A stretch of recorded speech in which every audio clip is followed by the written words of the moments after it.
రాజశేఖర్ రెడ్డి గారి మనవడు వైఎస్ రాజారెడ్డి గారి పెళ్లి జరుగుతున్న సందర్భంలో చాలామంది ఇన్వైట్ చేస్తున్నాం రాజకీయ నాయకుల్ని. అందులో భాగంగానే చంద్రబాబు గారిని కూడా పెళ్ళికొచ్చి వాళ్ళని ఆశీర్వదించాలని కోరడం జరిగింది. చాలాసేపు రాజశేఖర్ రెడ్డి గారి గురించి, వాళ్ళ ఫ్రెండ్షిప్ గురించి, వాళ్ళ రాజకీయ ఇనిషియల్ ప్రస్థానంలో జరిగిన విషయాల గురించి అన్నీ గుర్తు చేసుకున్నారు, మాకు గుర్తు చేశారు. చాలాసేపు మాట్లాడాం, చాలా సంతోషం అనిపించింది. వచ్చి ఆశీర్వదిస్తామని మాట్లాడి రాజశేఖర్ రెడ్డి గారి గురించే ఆయన ప్రస్తావించారు.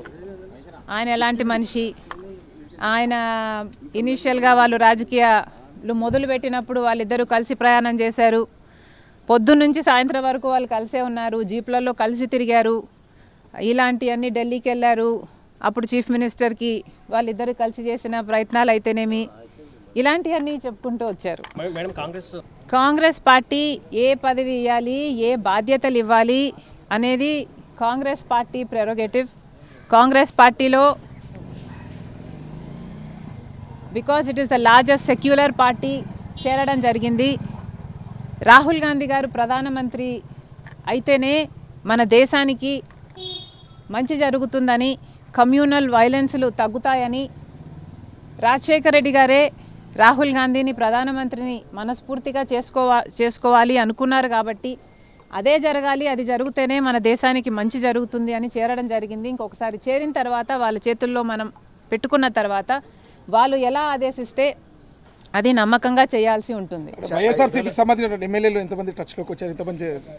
ఈ అన్ని రాజకీయాలు ఎట్లా డెవలప్ అవుతాయి, నాకు ఏ బాధ్యతలు ఇస్తారు అన్న దాని మీద డిపెండ్ అయి ఉంటుంది. So we should all wait and see, all in due time. Chandrababu గారిని చూడడాన్ని ఏ విధంగా కలవడం ఏ విధంగా చూడొచ్చు అంటే, మామూలుగానే ఒక ఫ్రెండ్లీ ఎన్వైరన్మెంట్లో అందరం చూస్తే బాగుంటుంది. నేను లోకేష్ గారు ఒక ట్వీట్ నాకు రిప్లై చేశారు. ఆ సందర్భాన్ని కూడా రాజకీయంగా చూడకండి, చంద్రబాబు గారికి ఒక క్రిస్మస్ కేక్ మాత్రమే పంపడం జరిగింది. ఆ కేక్ కూడా మేము ఒక చంద్రబాబు గారికే పంపలేదు, ఇక్కడ కేటీఆర్ గారికి, కవిత గారికి, హరీష్ రావు గారికి, ఇట్లాంటి వాళ్ళకు కూడా పంపడం జరిగింది. యాక్చువల్లీ ద బ్యాక్గ్రౌండ్ ఈస్, రాజకీయాలు అన్నది జీవితాలు కాదు, రాజకీయం అన్నది మా ప్రొఫెషన్. మేము ప్రజల కోసం చేస్తున్న ఒక సర్వీస్.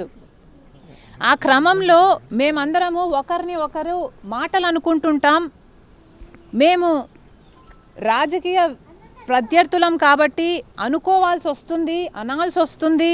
అలాంటి బిటర్నెస్ని ఓవర్కమ్ చేయడానికి పర్సనల్ లెవెల్లో కూడా ఒక పండగ వస్తేనో ఏదైనా పెళ్ళి వస్తేనో వాళ్ళకు ఒక కేక్ పంపిస్తే ఆన్ అ ఫ్రెండ్లీ నోట్, పర్సనల్గా బిటర్నెస్ ఉండకూడదు, అందరం ఫ్రెండ్లీగా ప్రజల కోసం పని చేయాలి అన్నది కాన్సెప్ట్. ఇప్పుడు కూడా చంద్రబాబు గారిని పెళ్ళికి మాత్రమే పిలవడానికి వచ్చాము, ఇది పొలిటికల్ కానే కాదు. చంద్రబాబు గారు ఒక తెలుగుదేశం పార్టీకి నాయకుడు, నేను కాంగ్రెస్ పార్టీలో ఒక కార్యకర్తను. మాకు రాజకీయంగా ఏ లావాదేవీలు ఉండదు, ఉండకూడదు, ఉండబోవు కూడా.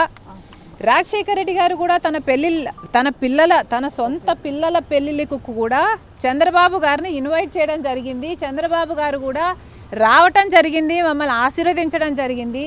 ఇదేమీ వింత కాదు, విచిత్రం కాదు. సో దీన్ని ఒక ఫ్రెండ్లీ ఎన్వైరన్మెంట్లో చూస్తే అందరికీ, కాంగ్రెస్ పార్టీలో మనం పెట్టుకున్న తర్వాత కాంగ్రెస్ పార్టీ ఏ బాధ్యతలు అప్పగించినా ఆ బాధ్యతలు నేను నమ్మకంగా చేస్తానని ఆ రోజు చెప్పాను, ఈ రోజు చెప్తున్నాను. ఎలా ఉన్నాయి పరిస్థితులు అని చూస్తే ఐఎమ్ నాట్ కండోనింగ్ ఎనీథింగ్.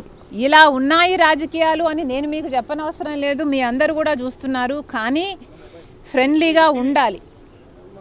మనం అందరము కూడా ప్రజల కోసం ఉన్నాం. ఏ వేదిక అన్నది ప్రజలకు తెలుసు. ఏ ప్లాట్ఫామ్ని మనం ఎంచుకున్నా, ఏ పార్టీని మనం ఎంచుకున్నా ఉన్నది మాత్రం ప్రజల కోసం. సో ప్రజల కోసం నమ్మకంగా పనిచేద్దాం. పార్టీలు ఉన్నది, లీడర్లు ఉన్నది ప్రజల కోసం, స్వార్థం కోసం కాదు అన్నది నా అభిప్రాయం.